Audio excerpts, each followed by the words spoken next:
자, 오늘 우리는 사도행전 28장 17절부터 22절까지 말씀을 본문으로 로마의 유대인들을 만난 바울이라는 제목으로 함께 말씀을 나누도록 하겠습니다. 자, 우리가 지난주에 멜리데 섬을 떠나서 이제 드디어 로마에 도착한 그 바울을 열렬하게 환영했었던 그 로마의 성도들의 모습을 보면서 함께 이야기를 나눴습니다. 그래서 관련된 세 가지 이야기를 지난주에 나눴었거든요. 첫 번째로 나눴던 이야기가 무엇이었을까요? 그렇습니다. 그 과거의 고난, 그러니까 바울이 이제까지 사실은 그 예루살렘에 물론 뭐 그 전에 전도 여행을 했을 때도 마찬가지긴 했지만 그 예루살렘에 들어간 이후로 계속해서 고생하던 바울이 이제 로마로 갈 때는 굉장히 형통한 모든 길들을 이제 가게 되는 걸 우리가 확인을 했습니다. 그래서 우리도 마찬가지라고 했는데요.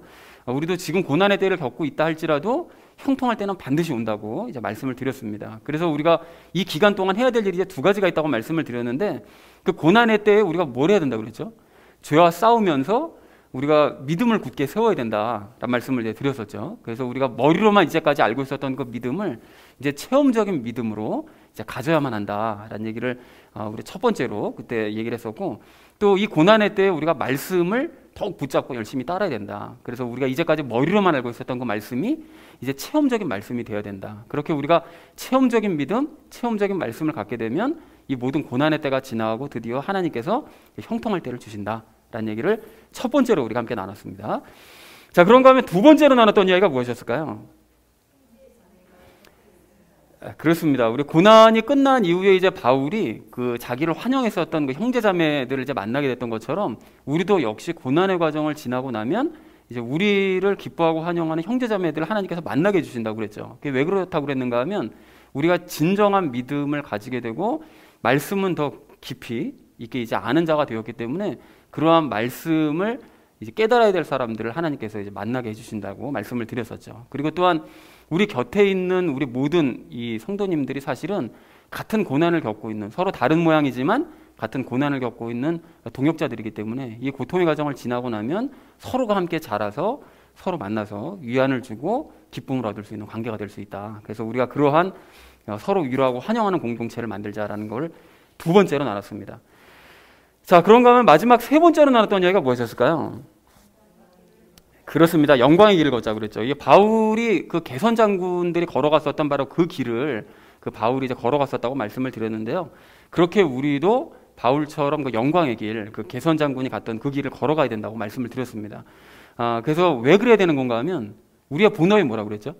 우리의 본업은 복음 전도자이기 때문에 우리가 마땅히 그 길을 걸어가야 되는데 이 길은 사실 아무나 갈 수 있는 길은 아니라고 그랬습니다. 그냥 뭐 아무나 그냥 뭐 교회 다니기만 하는 사람들은 다 이 길을 갈 수 있는 거냐, 그게 아니고 이 고난의 상황을 통해서 앞에 말씀드렸던 그 고난의 상황을 통해서 체험적인 믿음과 체험적인 말씀을 갖게 되는 사람들, 그래서 체험적인 삶을 살게 된 이런 사람들만이 걸을 수 있는 바로 그 길이다. 그래서 우리가 선배들이 갔던 그 길을 따라 걸어서 그 길 끝에 있는 새 예루살렘에 우리가 당도하자라는 얘기를 마지막 세 번째로 함께 이야기 나눴습니다. 그래서 사랑하는 우리 나눔 있는 교회 성도님들 모두는 이 고난의 과정이 물론 힘들기 앞으로 닥치게 되시면 이제 힘들게 될 수도 있지만 그 고난의 과정을 통해서 이 모든 말씀드렸던 귀한 것들을 얻으시고 그래서 예수님 안에서 형통한 삶을 이제 살게 되어지시는 저와 여러분 되어지시기를 다시 한번 주님의 이름으로 간절히 축원드립니다. 오늘 본문 말씀의 주제는 이겁니다. 말씀을 사모하며 바른 말씀을 전하자라는 것이 이제 오늘의 주제가 되겠습니다. 그래서 각절 말씀을 좀 읽을 텐데요. 17절 말씀이 좀 깁니다. 우리 좀 함께 읽도록 하겠습니다. 사흘 뒤에 바울이 유대인들의 지도자들을 함께 부르고 그들이 함께 모인 뒤에 그들에게 이르되 사람들아 형제들아 내가 백성이나 우리 조상들의 관례를 대적하는 일을 하지 아니하였음에도 불구하고 예루살렘에서부터 로마 사람들의 손에 죄수로 넘겨졌노라 라고 얘기합니다. 말씀이 좀 길어서 제가 좀 이제 끊었는데요. 그 바울이 이제 사흘 뒤에 유대 지도자들, 그러니까 로마에 사는 유대인 지도자들을 이제 불러 모았습니다. 그래서 이 불러 모은 걸 왜 불러 모았는가 하면 그 로마에 사는 유대 지도자들을 부른 게 그들에게 복음을 전하기 위함이었어요. 그러니까 이 바울이 자기를 환영했었던 그 이방인들에게 먼저 복음을 전한 것이 아니라 그들이 있지만 그럼에도 불구하고 동족들, 그 유대인들이 워낙에 하나님 말씀을 안 들으니까 이들에게 좀 먼저 복음을 전해야 되겠다라는 마음에 그들을 불러서 먼저 복음을 전하려고 했던 것이었죠. 자, 그런데 무작정 복음부터 전하면 당연히 거부감 가질 수 있을 테니까 이제 바울이 이제 자기 소개를 그 이후로 이제 내가 왜 여기 왔는지 그거에 대해서 이제 얘기를 합니다. 자, 그리고 바울이 이제 그 유대 지도자들에게 얘기하는 것이 그 조상들의 관례를 자기는 대적하는 일, 그 어기는 일을 하지 않았었다는 거예요. 이게 무슨 얘기인가 하면 과거 바울이 그 예루살렘에서 왜 이방인들을 성전에 들였다는 그 누명을 써가지고 죄수가 됐던 거였었잖아요. 처음에 그 성전에서 일주일 동안 잘 정결례를 잘 치르고 있었었는데 갑자기 바울을 알아봤었던 그 외국에 살던 유대인들이 와가지고 얘가 이방인들 성전 데리고 들어온 거 봤다고, 거짓말이었죠. 그래서 누명을 씌워가지고 죄수가 됐던 거였거든요. 이제 그 얘기를 합니다. 그러니까 자기는 그렇게 한 적이 없다. 그럼에도 불구하고 내가 죄수가 되었다라는 얘기를 하고 있습니다. 자, 그래서 17절 말씀을 전체 정리를 하면 이렇게 정리할 수 있겠습니다. 바울은 로마에 도착한 지 사흘 후에 유대인 지도자들을 만났고 율법을 어긴 일이 없음에도 불구하고 고발을 당해서 그 죄인의 신분이 되었다. 그래서 내가 지금 죄수의 신분으로 이 자리에 온 거다라고 얘기를 하고 있습니다. 자, 이어진 18절 말씀 우리 함께 읽도록 하겠습니다. 그들은 나를 신문하고는 죽일 이유가 내게 없으므로 나를 놓아주려 하였느니라 라고 얘기합니다. 여기서 얘기하는 그들은 이제 로마 사람들이죠.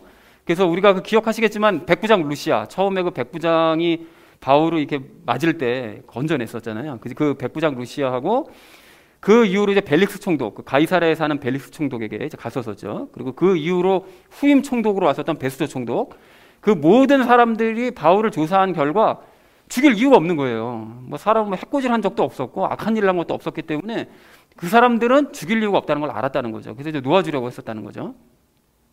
자, 그래서 18절 전체 의미를 이렇게 정리할 수 있겠는데요. 로마인들은 바울을 신문한 후 죽일 이유가 없으므로 놓아주려고 했었다라는 것이 18절의 의미가 되겠습니다. 자, 이어진 19절 말씀 우리 함께 읽도록 하겠습니다. 그러나 유대인들이 그것을 반대하여 말하기에 내가 마지못해 카이사르에게 청원하였으되 이것은 내가 조금이라도 내 민족을 고소하려 한 것이 아니니라 라고 얘기합니다. 유대인들이 그 반대하여 말했다는 것은 그 로마인들이 조사를 해보니까 죽일 이유가 없으니까 풀어주려고 했는데 얘네들은 반대로 그럼에도 불구하고 그냥 죽여야 된다는 거예요. 그렇게 주장했다는 거죠. 바울에게 죄가 없음에도 불구하고 유대인들이 이제 바울을 죽여야 된다고 계속 주장을 했다는 거죠. 그런데 주장을 하고 해도 결국은 뭐 죄 없는 사람을 죽일 수는 없는 노릇이니까 풀어주려고 하니까 어떻게 했죠? 유대인들이 그 결사대 40명을 조직해가지고 그 로마인들이랑 상관없이 그냥 몰래 죽여버리려고 그런 계획까지 세웠었잖아요. 그래서 이제 가이사르로 보내졌던 건데 그렇게 했기 때문에 바울이 이제 카이사르에게, 황제에게 청원을 했다는 것입니다. 그래서 마지못해 청원을 했는데 아무 이유도 없이 그냥 죽을 수는 없으니까요. 물론 천국 가면 좋겠지만 아무 이유도 없이 그냥 갈 수는 없는 거잖아요. 그러니까 이제 그렇게는 할 수 없었기 때문에 유대인들의 손에서 벗어나기 위해서 그 황제에게 재판을 청했다, 항소했다라고 얘기하는 것이 의미가 되겠습니다. 자, 그래서 19절 전체 의미를 이렇게 정리할 수 있겠는데요. 바울은 자신을 죽이려는 유대인들 때문에 황제에게 청원한 것이었지 유대인들을 뭐 고소하기 위해서 따로 청원한 것은 아니었다라고 이제 말을 했다라는 것이 19절의 의미가 되겠습니다. 자, 이어진 20절 말씀 함께 읽도록 하겠습니다. 그러므로 이런 까닭에 내가 너희를 보고 너희와 함께 이야기하려고 너희를 불렀으니 이는 이스라엘의 소망으로 인하여 내가 이 사슬에 결박되었기 때문이라 하니라 라고 말씀합니다. 여기 이런 까닭에 내가 너희를 보고 너희와 함께 이제 이야기하려고 이제 왔다 얘기하는데 이런 사정 때문에 로마까지 오게 됐다는 거예요. 그러니까 앞에서 이제 내가 이런 억울한 누명을 쓰고 여기까지 이제 오게 됐는데 온 김에 그 뭐 동족이 있다는 걸 뻔히 알면서도 모르는 체 할 수는 없지 않냐라고 이제 얘기하면서 먼저 동족을 만나서 인사 나누고 이야기를 함께 좀 나눠보기 위해서 내가 유대인 지도자들 너희를 좀 불렀다라고 이제 바울이 자기 소개 겸 만나자고 오라고 한 이유에 대해서 이제 얘기를 하고 있습니다. 자, 그러면서 이제 본격적으로 자기가 하고자 하는 이야기를 얘기하는데요. 그 이스라엘의 소망을 이야기합니다. 이스라엘의 소망이 무엇이었을까요? 기억하시나요? 이스라엘이 가지고 있던 소망이 무슨 소망인가 하면 부활의 소망이었죠. 부활의 소망. 그래서 부활의 소망을 이야기하고 있습니다. 그런데 바울이 가르치는 그 부활은 유대인들이 가르치는 부활 개념하고는 이게 좀 다르다고 그랬었죠.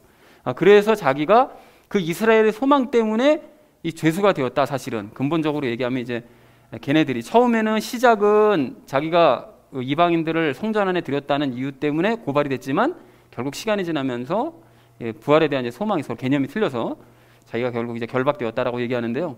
그 사슬에 결박되었다는 것이 그 부활에 대한 자기가 소망 때문에 죄수가 되었다고 말함으로써 흥미를 유발하는 거죠. 그러니까 왜 우리랑 똑같은 유대인들도 가지고 있는 그 부활의 소망을 얘기했는데 왜 죄수가 된 거지? 라는 것에 대한 이제 의문을 갖게 해서 자기 이야기에 대한 이제 그 흥미를 이제 갖게 만듭니다. 자, 그래서 20절 전체 의미를 이렇게 정리할 수가 있겠는데요. 바울은 로마에 오게 된 경위를 설명한 후에 자신이 부활에 대한 소망 때문에 죄수가 되었다고 말했다라는 것이 이제 20절의 의미가 되겠습니다. 자, 이어진 21절 말씀 우리 함께 읽도록 하겠습니다. 그들이 그에게 이르되 우리는 유대로부터 너에 대한 편지를 받지 아니하였고 또 형제들 중에 누가 와서 너에 대하여 조금이라도 나쁜 것을 보이거나 말하지 아니하였느니라. 그러니까 바울이 지금 유대인들 때문에 사실은 이곳에 오게 됐다, 그리고 죄수의 신분으로 오게 됐다라고 얘기하니까 그 유대인 지도자들이 얘기를 쭉 들어보고 아예 뭐 마음에 혹시 걸려서 뭐 그런 부분이 있나 싶어가지고 이제 얘기를 하는 거죠. 바울에 대해서 우리가 뭐 들어본 바는 없다라고 얘기를 하는데요. 뭐 특별히 어려운 내용은 없어서 전체 의미를 바로 정리하자면 로마에 사는 유대인들은 유대로부터 어떤 편지도 받지 않았고 바울에 대한 악한 소문도 듣지 못했다라고 말을 했다라는 것이 21절의 내용입니다. 그러니까 이 말만 딱 봐서는 굉장히 점잖은 것 같죠. 사람들이 점잖고 뭐 바울에 대한 악감정을 가지고 있거나 뭐 이런 것 같지는 않은데 그 다음 22절 내용을 보면 조금 그렇지는 않습니다. 사실 이들의 속마음이 이제 드러나는데요. 자, 22절 말씀을 우리 함께 읽도록 하겠습니다. 그러나 우리는 너로부터 내가 생각하는 바를 듣고자 하노니 이는 이 분파로 말하건대 그것이 어디에서나 비방을 받는 줄 우리가 알기 때문이라 하더라 라고 말씀합니다. 그러니까 이 분파라는 것은 당연히 이제 그리스도교, 이제 기독교를 뜻하는 것입니다. 자, 그런데 이런 말로 미루어 봐서 이 유대 지도자들이 사실은 바울이 그리스도인이라는 사실을 알고는 있었다는 거죠. 그러니까 올 때 소문도 들었겠죠. 많은 사람들이 그 개선 장군들이 가는 그 길에서 아피 광장에서 많은 곳에서 모여가지고 이제 바울을 환영했다라는 소문이 이제 들리기도 했을 테니까 이제 그리스도인들이 그래 그런 난리를 쳤구나라는 걸 들었겠죠. 그러니까 이제 그리스도인은 건 이제 알았다는 뜻인데 로마 유대인들이 그걸 알긴 알았는데 그 다음에 하는 말이 좀 가시가 돋친 말입니다.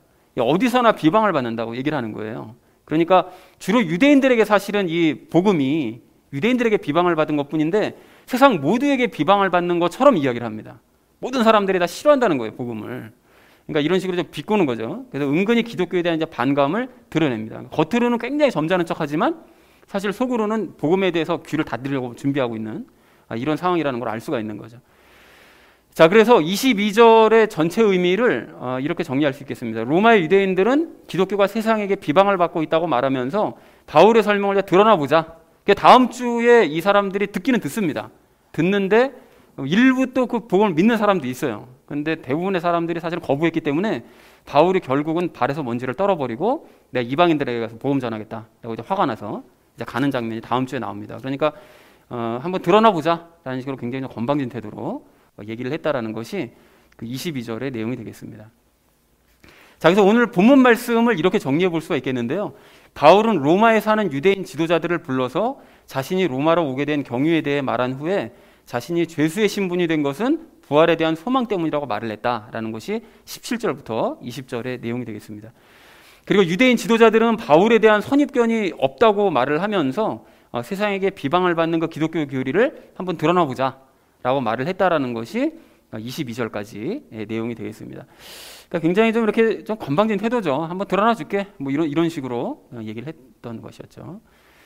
자, 그래서 오늘 본문 말씀의 결론을 이렇게 맺을 수 있겠는데요. 말씀을 사모하면서 바른 말씀을 전하자라는 것이 오늘의 주제가 될 텐데 이것이 이제 왜 이것이 주제가 되는지는 이제 적용 시간에 이야기를 나누시면 깨달으실 수 있을 것입니다. 그래서 나머지 시간 적용하면서 이야기 나누도록 하겠습니다.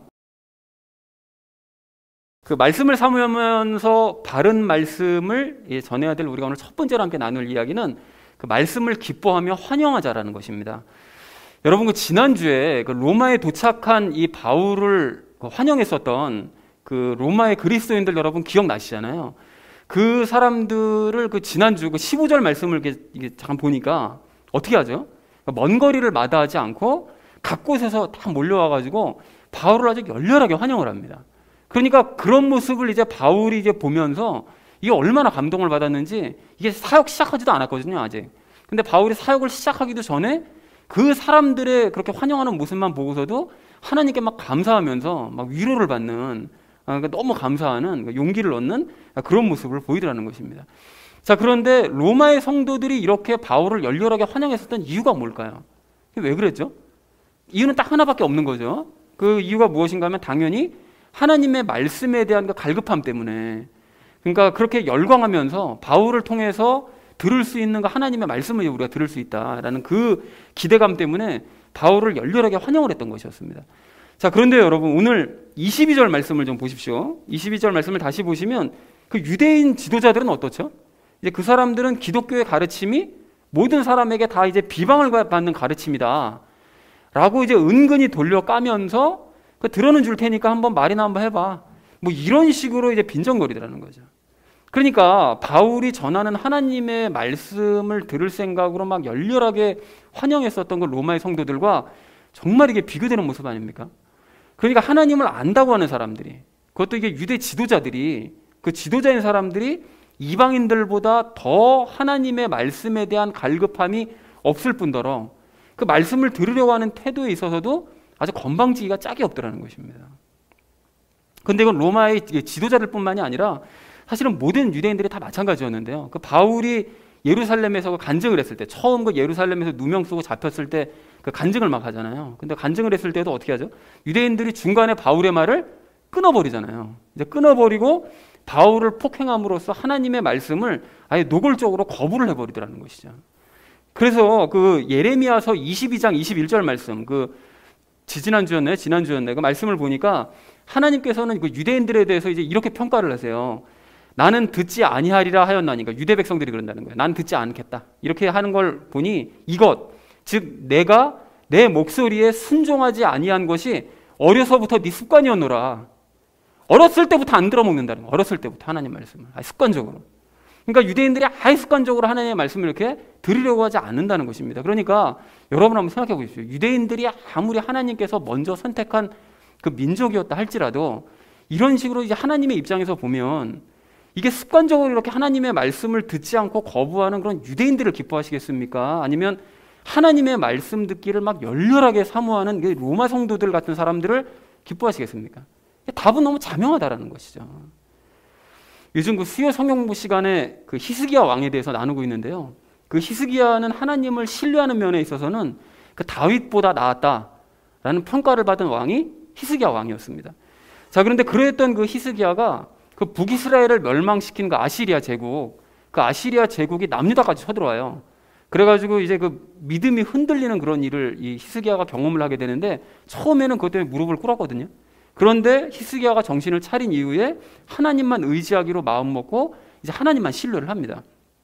그래서 이제 히스기야가 굵은 베옷을 입고 상복처럼 그 굵은 베옷을 입고 성전으로 들어가서 하나님 앞에 모든 상황을 다 기도로 말씀을 드려요. 모든 걸 다 토로하는 거예요. 이제 너무 화도 나고 슬프고 힘은 없고 이러니까. 그러니까 다 토로를 하고 자기 신하들에게도 굵은 베옷을 입힌 후에 뭘 하나 봤더니만 이 신하들을 대언자 이사야에게 보내요. 대언자 이사야에게 왜 보냈을까요? 하나님께서 자기 자신과 이 나라에 대해서 이제 뭐라고 말씀을 하시는가, 그 말씀이 정말 갈급한 거죠. 정말 간절한 마음으로 그 말씀을 듣기 위해서 자기 신하들을 보내더라는 것입니다. 그래서 하나님께서 그 기대에 어긋나지 않도록 대언자 이사야를 통해서 히스기야에게 이제 승리를 약속해 주시고요, 예루살렘을 보호해 주실 것이다 라고 약속하시는 그 말씀을 히스기야에게 주십니다. 그래서 여러분 우리도 이래야 됩니다. 이게 히스기야처럼 갈급한 마음으로 하나님의 말씀을 구하고 기대하는 마음으로 말씀을 받으려고 해야 된다는 것이죠. 더더군다나 이게 히스기야를 생각해 보면 이게 구약시대 인물이잖아요. 이게 구약시대 인물이다 보니까 죄와는 분리가 되지도 않았고, 그리고 하나님과의 연합은 꿈도 못 꾸던 시절의 사람이었어요. 근데 그럼에도 불구하고 그런 일을 행하더라는 거죠.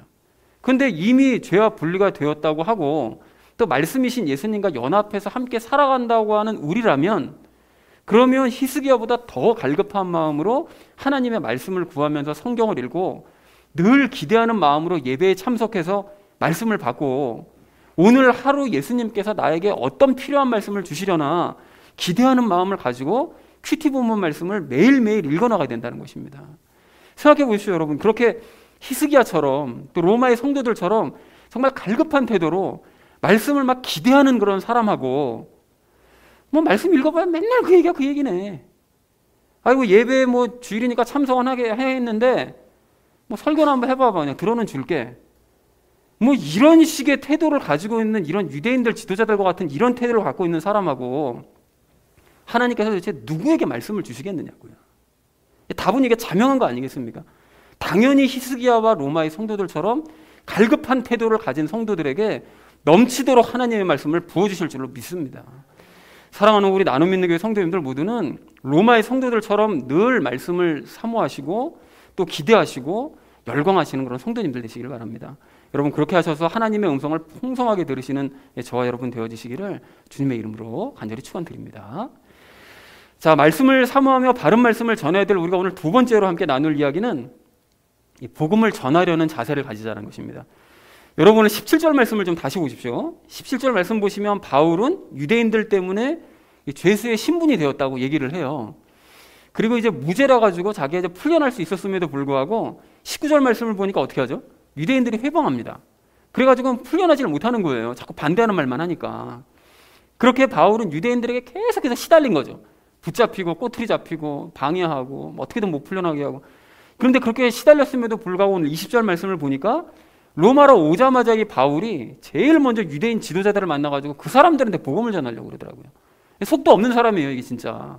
그러니까 그들에게 복음을 전하는데 22절에서 오늘 유대 지도자들이 점잖은 척은 하지만 사실은 복음을 돌려 까잖아요. 그리고 막 시큰둥한 태도를 보이잖아요. 뭐 한번 말이나 한번 해봐, 한번 드러나 보자, 뭐 이런 식으로 나오는데 바울이 이제 다음 시간에 그 23절을 보면 날을 정해서 유대인들을 만나가지고 열심을 다해서 유대인들을 아침부터 저녁까지 막 설득을 하는 거예요. 설득을 하고 하나님의 왕국을 설명하고 그걸 증언을 하면서 말씀을 가지고 막 증언하면서 막 설명을 하는 거죠. 생각해보면 이게 바울이 이러한 태도가 여기서만 그랬던 것이 아닙니다. 예루살렘에서도 마찬가지였었잖아요.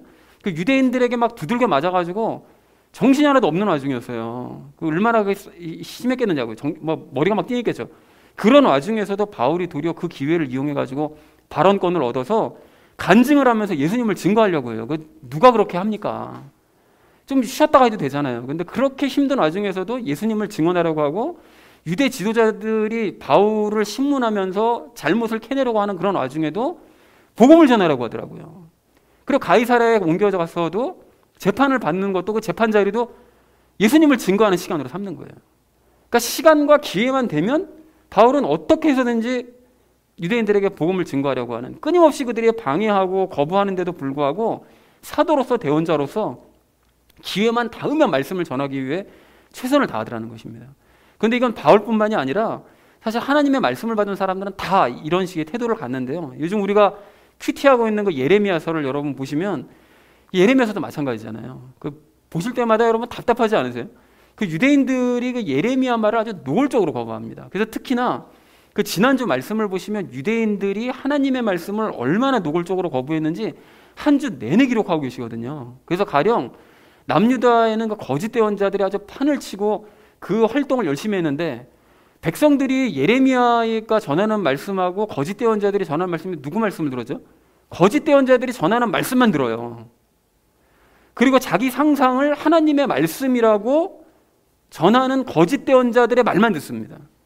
그리고 심지어는 아무 꿈이나 꾸고는 하나님께서 주신 꿈이라고 거짓말하는 그런 대언자들의 말만 들어요. 그리고는 정작 들어야 될 그 예레미야가 전하는 하나님의 말씀은 부담된다는 거예요.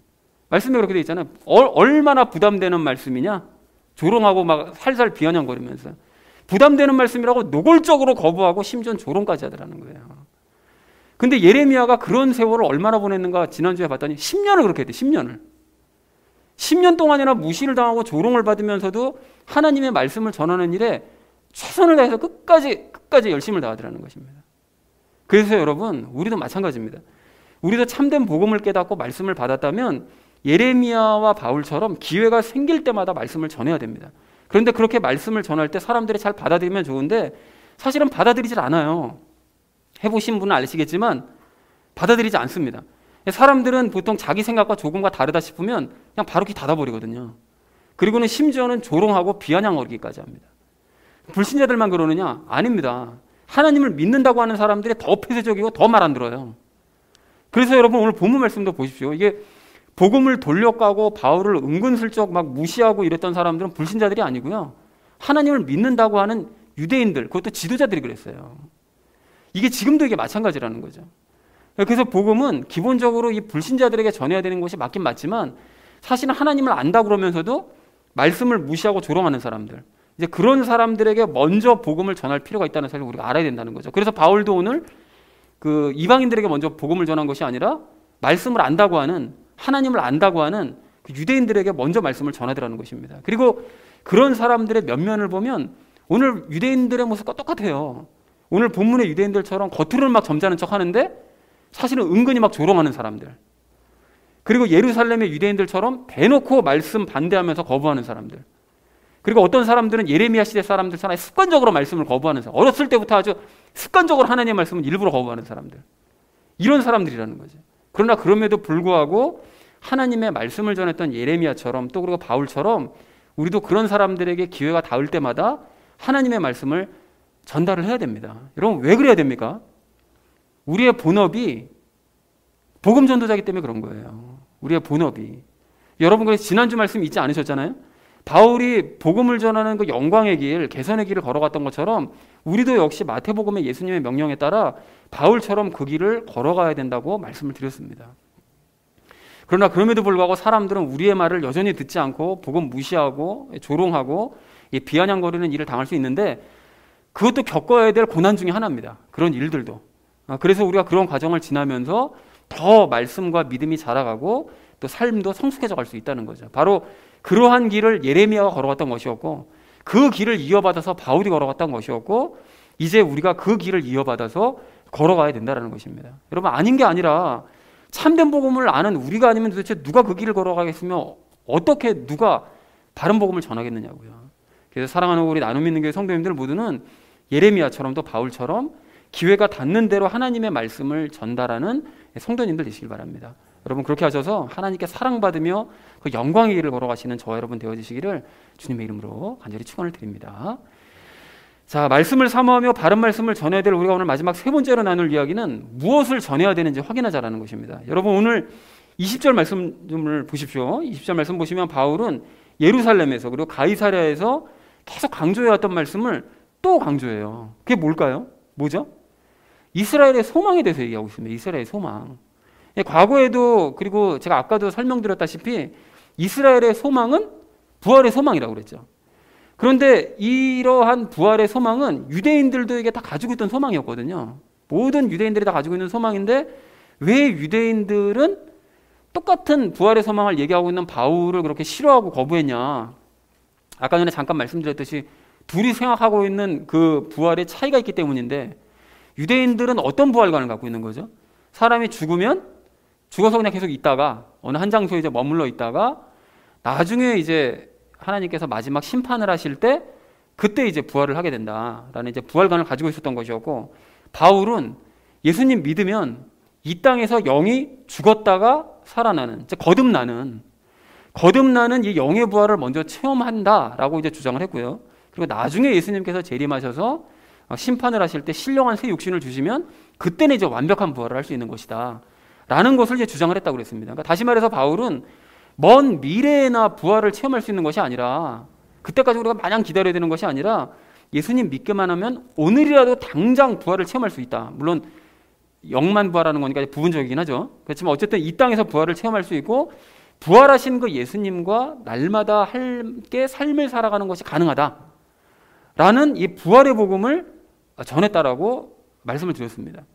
자, 그런데 이렇게 바울과 유대인들이 이제 서로 부딪히는 이런 상황이 사실은 지금도 이제 똑같이 이제 반복이 되고 있는데요. 예수님을 믿는다고 하는 사람들도 대부분이 영의 부활이 뭔지 얘기하면 이게 그게 뭔데?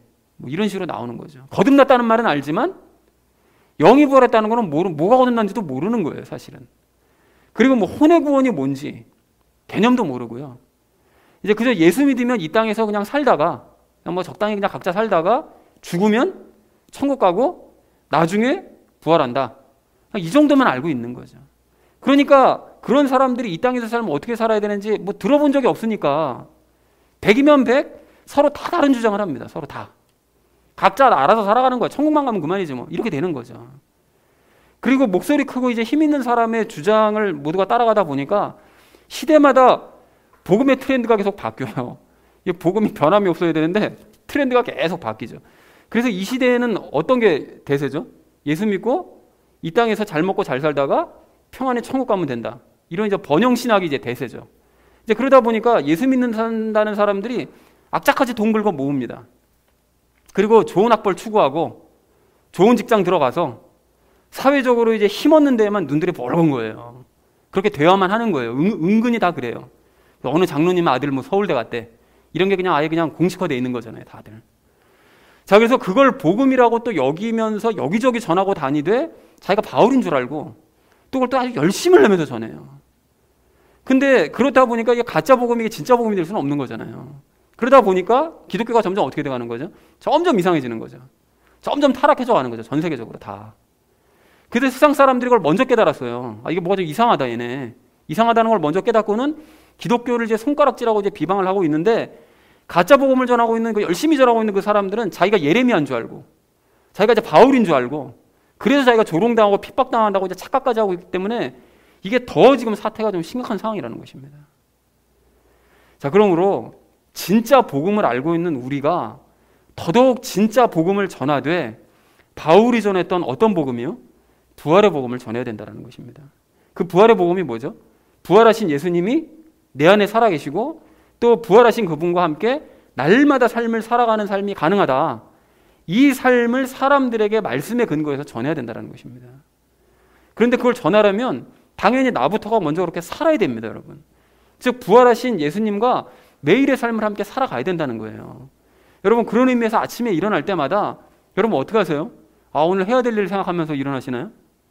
아니면 어제 남겨둔 일 어떤 거 해야 되는데 그런 거 생각하세요? 아침에 일어나자마자 뭐 해야 되는 거죠, 우리? 예수님께 인사부터 하고 시작해야죠. 당연히 그렇게 하고 계시는 거죠. 그리고 하루의 삶을 살아가면서 굳은 일을 만날 때는 그 예수님께 모든 이 힘들고 어려운 내 속사정을 다 토로하고 계시는 거죠. 그리고 좋은 일 만나면 이것 때문에 기뻐하고 감사하는 마음을 예수님께 다 말씀드리고 계시는 거죠. 그리고 또 저녁에 잠들기 전에는 오늘 하루 돌아보면서 내가 오늘 하루 감사할 일이 무엇이었지? 이 모든 것들을 다 말씀드리면서 예수님께 감사하면서 하루를 마감하시고 눈 감고 주무시고 계시는 거죠. 여러분, 이것들은 기본 중에 기본입니다. 당연히 해야 될 일인 거예요. 당연히. 부활의 복음을 알고 있는 사람이라면 당연히 해야 될 일이라는 거죠. 부활하신 예수님이 내 안에 계시기 때문에 우리는 예수님을 우리의 육안으로 뵐 수는 없지만 예수님이 내 안에 그리고 예수님이 내 곁에 계신다는 사실을 늘 인식하면서 그분과의 삶을 이런 식으로 살아가야만 하고 그런 삶을 말씀에 근거해서 사람들에게 전달할 수 있어야 된다는 거죠. 그런 의미에서 아까 전에 말씀드렸던 히스기야가 또 한 번 이 좋은 예가 될 수 있을 것 같은데요. 여러분, 아까 그 히스기야가 그 이사야 대언자를 통해서 하나님의 말씀을 들은 이후에 그 아시리아 군들이 그 사정이 있어가지고 잠시 후퇴를 합니다. 후퇴를 하는데 그때 아시리아 왕의 비서였던 그 랍사게가 후퇴하면서도 끈질기게 히스기야에게 이제 편지를 보내요. 히스기야의 믿음을 흔들고 항복하라고, 그래서 거저 먹으려고. 아주 악하고 사악합니다. 사악해. 아주 끈질기게 사악합니다. 그래서 이제 편지를 보내는데 그 편지를 읽어본 히스기야가 또 마음이 상한 거죠. 또 마음이 상하고 두려움을 느끼게 되니까 히스기야가 어떻게 하죠? 또다시 하나님 앞으로 나아가는 거예요. 또 하나님 앞에 나아가서 받아든 편지를 하나님 앞에 펼쳐놓고 보시라고, 이 대적들이 하나님을 이렇게 조롱하고 무시하는 이 편지를 보시라면서 외쳐댑니다. 근데 여러분, 이 행동이 너무나 귀한 행동인데요. 히스기야가 이제 하나님이 바로 자기 앞에 계시는 분인 것처럼 마치 사람을 대하는 것처럼 편지를 펼쳐놓고 하나님 앞에 토로를 하더라는 거죠. 이게 구약시대에 이런 일을 했다는 것이 엄청난 건데 이게 왜 그렇습니까? 구약시대에 보통 사람들이 가지고 있는 이미지는 저 멀리 하늘 꼭대기에 계신 하나님이시잖아요. 근데 히스기야는 그렇게 생각하지 않고 바로 자기 앞에 계신다고 생각한 거예요. 그러니까 편지를 펼쳐놓고 하나님 앞에 고백하는 거 아닙니까? 그래서 하나님께서는 그러한 히스기야에게 이사야 대언자를 보내셔서 다시 한번 승리와 보호를 약속해 주시더라는 것입니다. 그렇다면 우리도 구약시대였던 이런 히스기야에게 도전을 받고 마땅히 히스기야보다 더 예수님 인식하면서 날마다의 삶을 살아야 될 줄로 믿습니다. 여러분, 그래서 추가적으로 성경을 읽으실 때도 어떻게 하셔야 되죠? 성경 펼쳐놓고 예수님 앞에서 읽으시라고요. 성경 펼쳐놓고 예수님 이게 무슨 뜻이에요? 손가락으로 짚어가면서 여쭤보시라고요. 그게 되게 어색할 수 있어요, 처음엔. 그런데 그게 당연한 거 아닙니까? 예수님이 내 앞에 계시는데? 그렇게 여쭤보는 게 당연한 거죠, 사실은. 그렇게 여쭤보면서 읽고 그래서 예수님의 음성을 들어야 되는 게 마땅한 것이고요. 또 그리고 하루 중에 수시로 찬양을 하면서 또 찬양을 들으면서 그 찬양 가사를 통해서 예수님의 음성을 듣고 영적인 감동을 받으셔야 됩니다. 여러분 찬양 들으시면서 눈물 안 흘리세요? 매일 찬양 들으시면서 그 찬양 가사에게 감동이 되어서 그게 곡조가 있는 기도니까요. 들으시면서 막 눈물 안 흘려 보셔요? 그렇게 하셔야 되는 거 마땅하다는 것입니다. 그리고 기도하면서도 곁에 계신 예수님의 음성을 듣고 위로와 평안을 얻는 삶을 살아야 된다는 것입니다. 여러분 그렇게 하실 때 일단은 내 옆에 있는 형제자매들이 나를 통해 힘과 위안을 얻고 도전도 받을 수 있는 것이고요. 또 불신자들, 내 곁에 있는 불신자들이 내 삶이 다른 사람들과는 뭔가 좀 다르다, 이거를 느낄 수 있게 된다는 것입니다. 그리고 무엇보다 번영복음에 아주 신물을 느낀 이런 사람들이 예수님과 함께 살아가는 부활복음, 그 진짜 복음에 언젠가는 관심을 가지게 될 줄로 그렇게 믿습니다. 사랑하는 우리 나눔 있는 교회 성도님들 모두는 바울이 전한 복음이 부활의 복음이라는 사실을 여러분 확인하시고 이것만이 참된 복음임을 믿으시기 바랍니다. 그리고 부활하신 예수님과 날마다의 삶을 함께 살아가시면서 그 복음을 자신 있게 전파하시는 저와 여러분 되어주시기를 주님의 이름으로 간절히 축원을 드립니다. 자, 이제 말씀을 정리합니다. 오늘 우리는 이 로마에 사는 그 유대 지도자들과 바울의 모습을 보면서 세 가지 이야기 나눴는데요. 그 말씀을 기뻐하면서 환영하자고 그랬죠. 시큰둥해하던 그런 유대인 지도자들, 그런 이 악한 모습은 버리고 바울을 열렬하게 환영했었던 그 로마 성도들의 모습을 본받자. 우리가 그런 태도로 성경 보고 큐티하고 예배에 참석을 해야 된다라는 얘기를 첫 번째로 나눴고요. 또 복음을 전하려는 자세를 가지자고 그랬죠. 그래서 바울은 자기를 폭행하고 무시하고 조롱하는 그런 유대인들에게 기회가 될 때마다 복음을 전했다고 그랬습니다. 예레미야도 마찬가지였죠. 폭행당하고 무시당하고 멸시하고 조롱하는 사람들에게 계속해서 말씀 전하는 거예요. 그래서 우리도 하나님을 믿는다고 하면서 복음 무시하는 그런 사람들에게 기회가 닿는 대로 복음을 전하자라고 말씀을 드렸죠. 그리고 마지막 세 번째로는 뭘 전해야 되는지 확인하자고 그랬습니다. 그래서 바울이 전한 복음은 부활의 복음이었는데 그 부활하신 예수님과 우리가 먼저 살아야 되고 그리고 그 삶을 전해야 된다라고 이제 말씀을 드렸습니다. 사랑하는 우리 나눔 있는 교회 성도님들 모두는 말씀을 사모하시고요. 또 부활하신 예수님과 날마다 함께 살아가시면서 그 부활의 복음을 열심히 전파하셔서 하나님의 기쁨 되시는 저와 여러분 되어주시기를 주님의 이름으로 간절히 축원을 드립니다. 우리 함께 기도하겠습니다.